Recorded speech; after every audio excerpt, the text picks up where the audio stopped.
Tapi tiba-tiba kepentingan rakyat itu dibatalkan oleh ide beliau lagi yang saya dengar di Twitter lewat Raja Antoni, bahwa IKN itu akan diteruskan.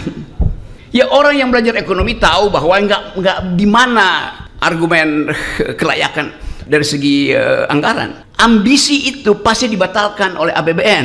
Kan mulai terbaca di situ bahwa ini kabinet yang sebetulnya diasuh secara remote control oleh Presiden Jokowi. Orang bertanya, kan dia udah lengser. Oh iya, tapi aparatnya masih ada di situ tuh. Dan kemampuan Jokowi untuk menagih tukar tambah masih ada di situ tuh. Ini kabinet yang berupaya untuk cepat-cepat tiba di puncak gunung dengan mengandalkan orang yang di depan itu bawa tenda 10, padahal tendanya cuma 1. Bagaimana mungkin bisa survive di dalam situasi turbulensi? Ada kepentingan dari teman-teman di luar negeri yang tidak mampu mengakses secara real time apa yang terjadi di Indonesia dalam bentuk gosip segala macam. Tapi kemudian karena dibuatkan forum, maka webnya jadi itu.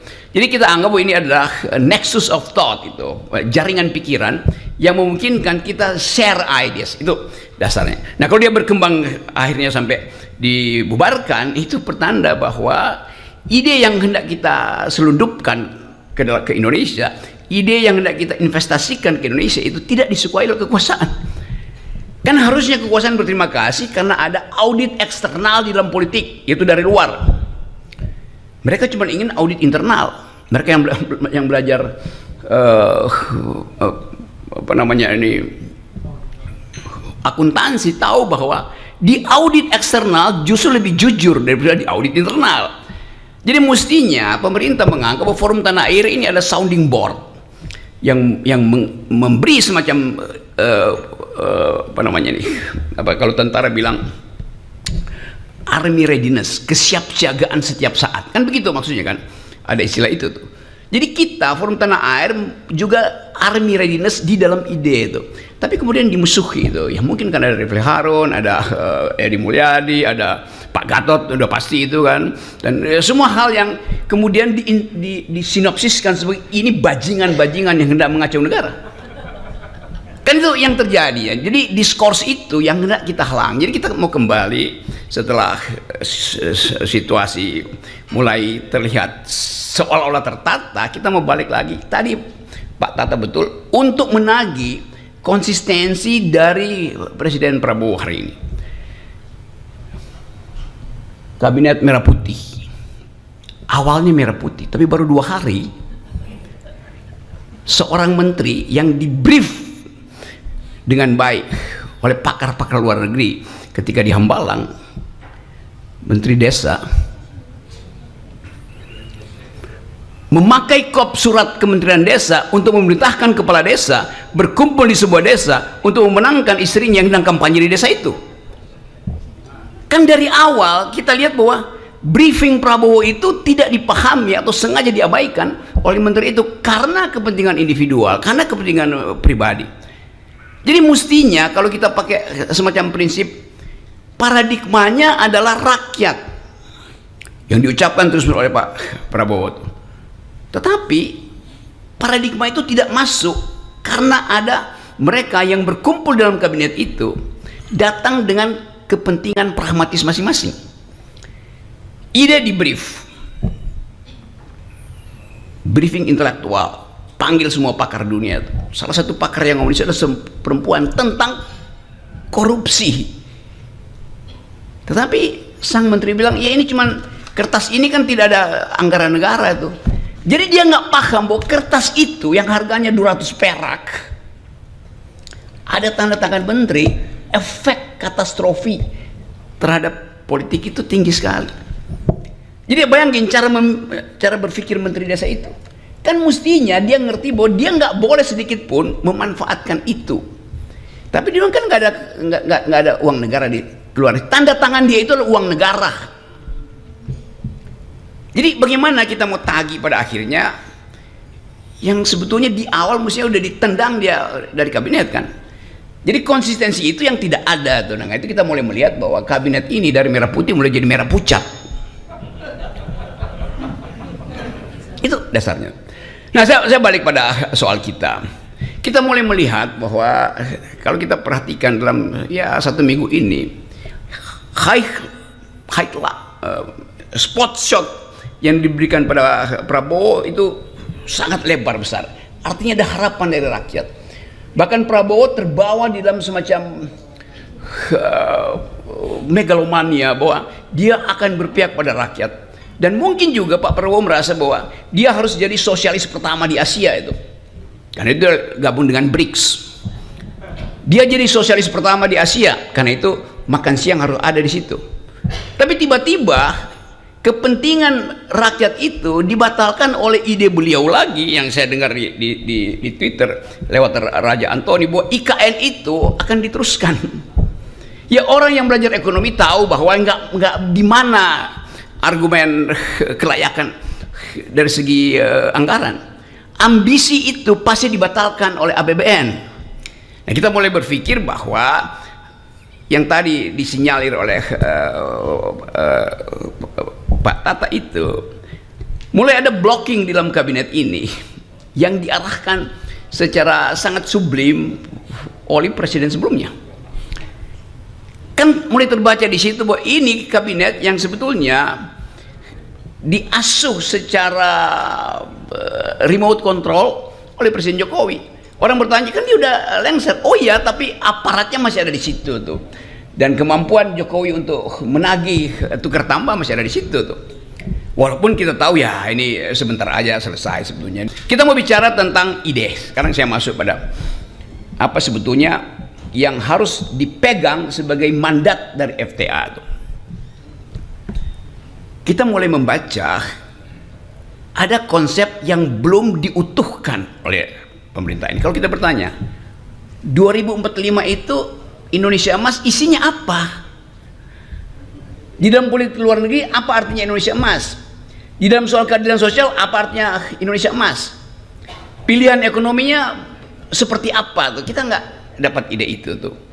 Jadi tetap kita cuma dapat ide ya akan ditumbuhkan 8% ekonomi Indonesia. Oke, 8% itu artinya itu akan ada sektor yang tumbuh kira-kira 10-20%, ada sektor yang tumbuh 1%. Kan buat dapat rata-rata 8% mesti ada yang di-push ke atas kan. Jadi disparitas pasti akan terjadi itu. Ekonomi akan jadi panas. 8% kan itu, coba tanya Bapak Antoni, 8% artinya saya beli bajai dan lalu saya suruh ngebut di jalan tol 120 km per jam tuh. Rontok mesinnya tuh. Benar Pak Antoni konsepnya. Belum lagi kita mau tagih konsep 8% itu, grossnya 8%, berapa persen ecological footprint yang disumbangkan oleh pabrik-pabrik yang akan mengoperasikan 8%. Berapa banyak deforestasi yang disebabkan oleh ambisi 8%. Berapa banyak tanah-tanah di pantai utara yang juga akan dikendalikan oleh oligarki itu yang diperjuangkan terus oleh Pak Said Didut. Jadi FTA akan menguji itu bukan karena kita cemburu atau apa namanya dendam, tapi kita mau lihat kemasukakalan dari konsep 8%. Itu akan kita studi terus tuh.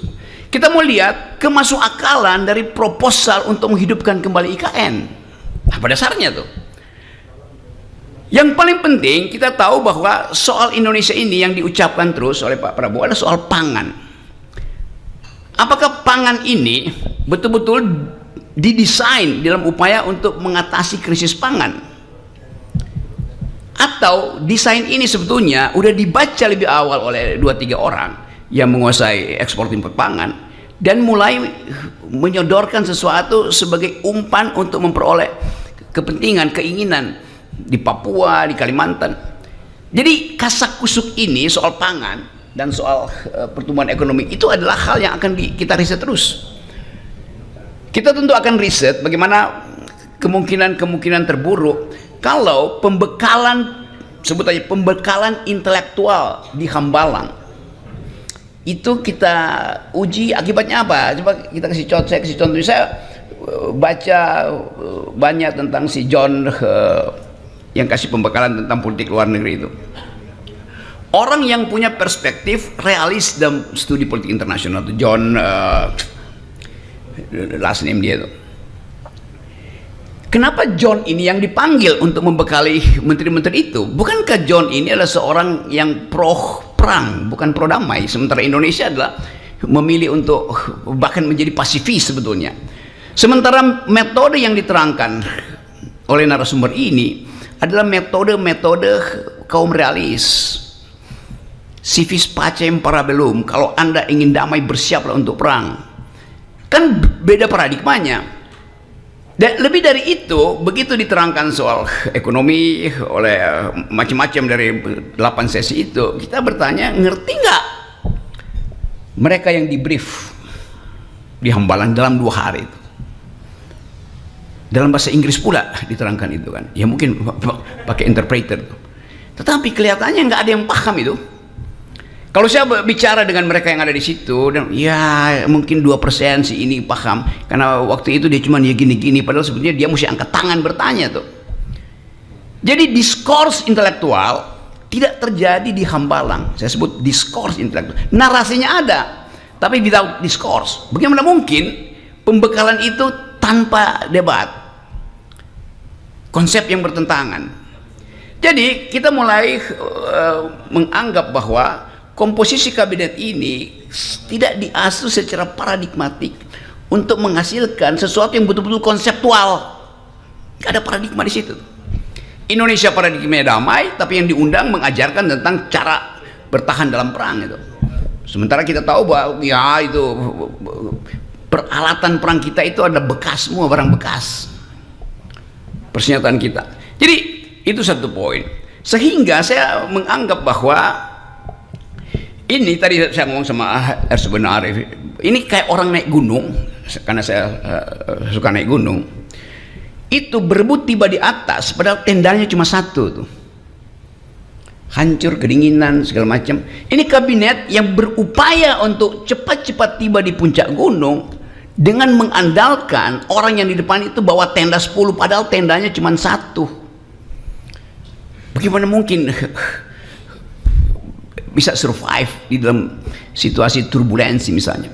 Tapi oke, itu ide mereka. Kita kasih semacam dugaan awal bahwa akan ada krisis pertama, yaitu dari dalam bentuk organisasi sendiri itu. Sementara ini terlihat bahwa ada kepatuhan pada Presiden Prabowo dibawa ke Magelang. Itu simbol untuk menghasilkan disciplinary society, masyarakat yang